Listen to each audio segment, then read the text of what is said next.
Proclamação do Evangelho de Jesus Cristo segundo Mateus. Glória a vós, Senhor. Naquele tempo, as mulheres partiram depressa do sepulcro. Estavam com medo, mas correram com grande alegria para dar a notícia aos discípulos. De repente, Jesus foi ao encontro delas e disse: Alegrai-vos. As mulheres aproximaram-se, prostraram-se diante de Jesus, abraçando seus pés. Então Jesus disse a elas: Não tenhais medo. Ide anunciar aos meus irmãos que se dirijam para a Galileia, lá eles me verão. Quando as mulheres partiram, alguns guardas do túmulo foram à cidade e comunicaram aos sacerdotes tudo o que havia acontecido.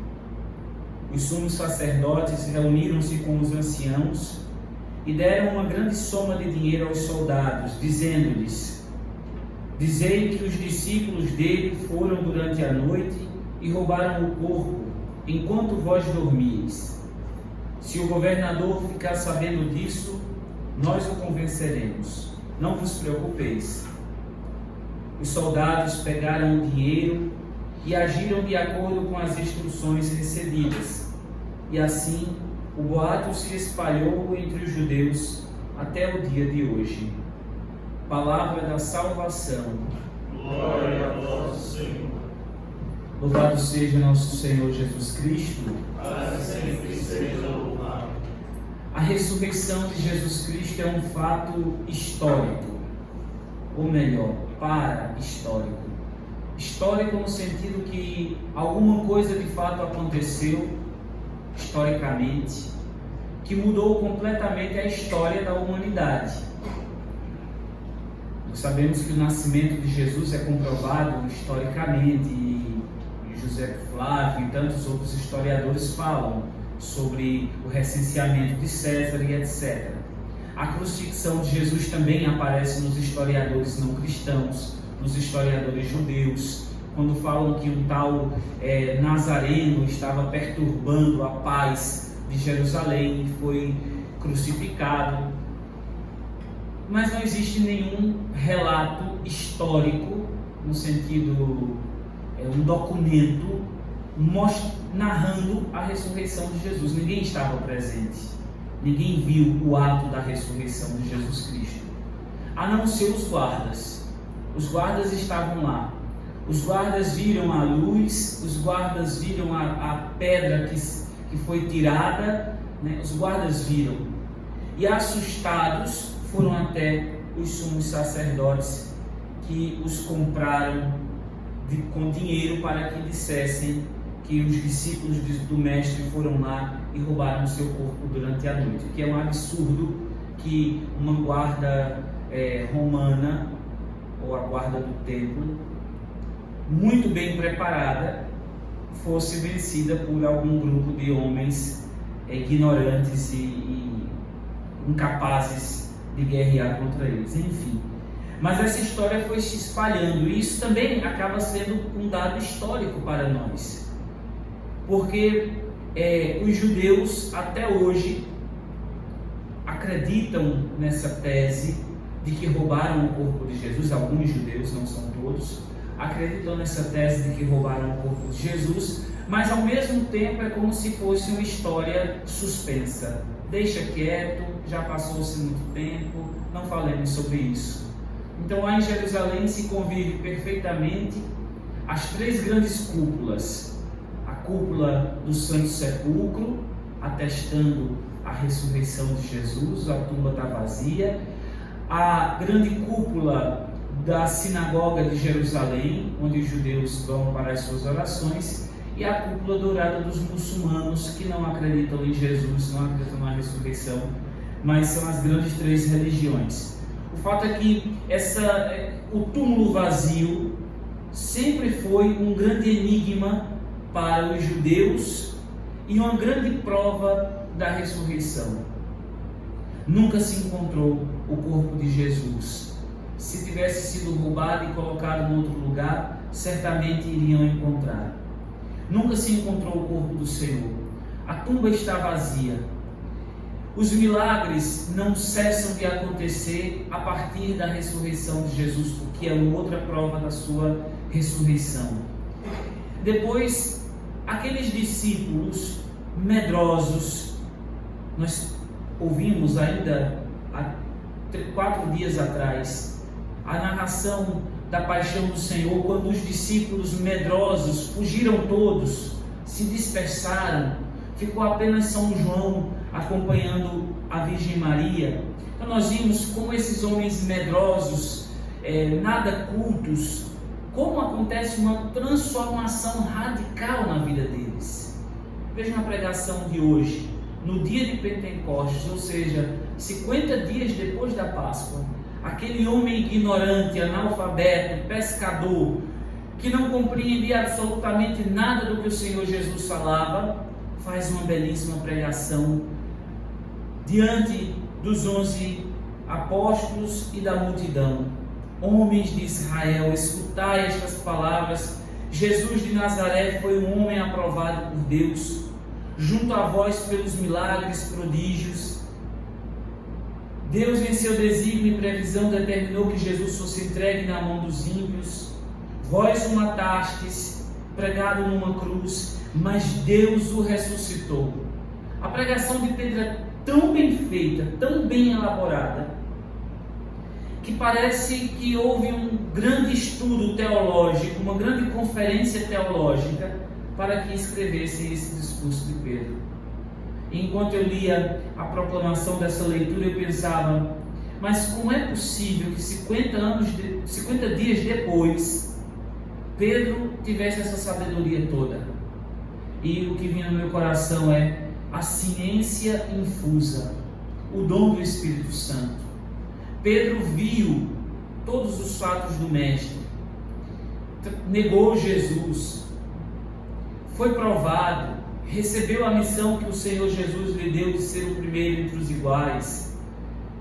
No dia de Pentecostes, o Espírito Santo desceu sobre aqueles homens, enchendo-os de uma coragem, de uma ousadia, de uma parousia, que somente percebendo essa ação do Espírito Santo, nós conseguimos entender como é que esses homens foram capazes de anunciar o Evangelho com toda essa coragem, com toda essa ousadia.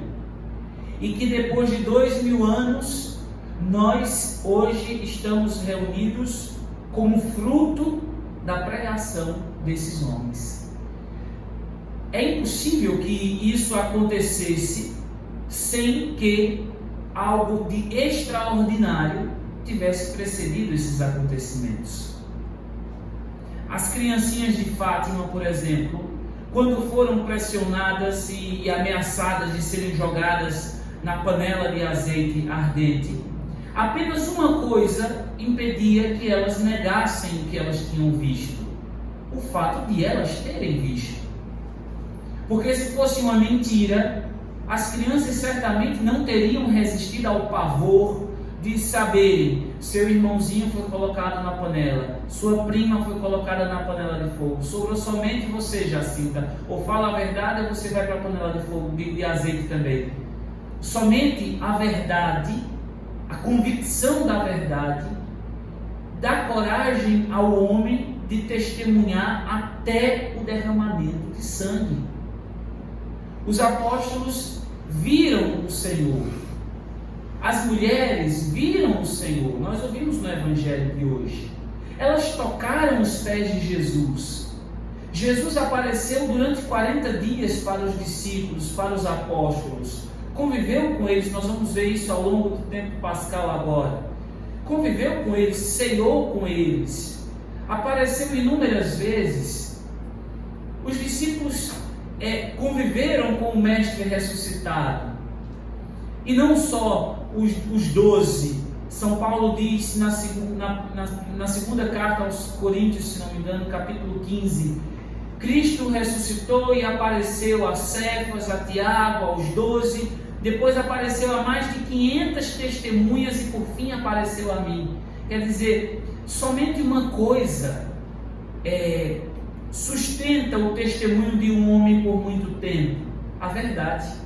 Se ele tem convicção de que o que ele está falando é verdade, ele vai até o fim por causa desta verdade. Ninguém derrama o seu sangue por uma mentira. Ninguém morre crucificado de cabeça para baixo por causa de uma mentira. Ninguém é degolado por causa de uma mentira. Ninguém vai ter a sua pele arrancada como, se não me engano, Bartolomeu teve por causa de Cristo. E assim todos os 12 apóstolos, com exceção de João, que não sofreu o martírio da carne, mas sofreu o martírio do Espírito, porque ficou isolado na ilha de Patmos até morrer. Nenhum deles teria ido tão longe se os fatos da ressurreição fossem apenas uma invenção. Não teriam aguentado. Agora hoje, 2000 anos depois, de fato nós não vemos Cristo ressuscitado aparecendo para nós. Nós temos a aparição do ressuscitado todos os dias na Eucaristia. Ele está verdadeiramente na Eucaristia. Todos os dias nós o podemos comungar, nós o podemos tocar como aquelas mulheres o tocaram. Todos os dias nós ouvimos a palavra de Deus, com mais eloquência ou menos eloquência, mas a palavra de Deus que é proclamada nos nossos altares, nos nossos púlpitos. Mas 2000 anos depois de todos esses acontecimentos, mesmo vivendo a cada dia os fatos da ressurreição, parece que nós católicos não temos mais aquela ousadia de Pedro. Parece que os discípulos da atualidade ficaram um pouquinho mais medrosos.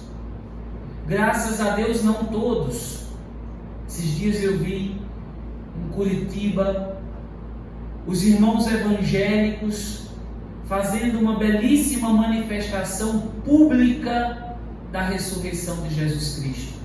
Nos seus carros, cantando louvores, proclamando Cristo ressuscitou, proclamando Cristo está o Senhor do Brasil.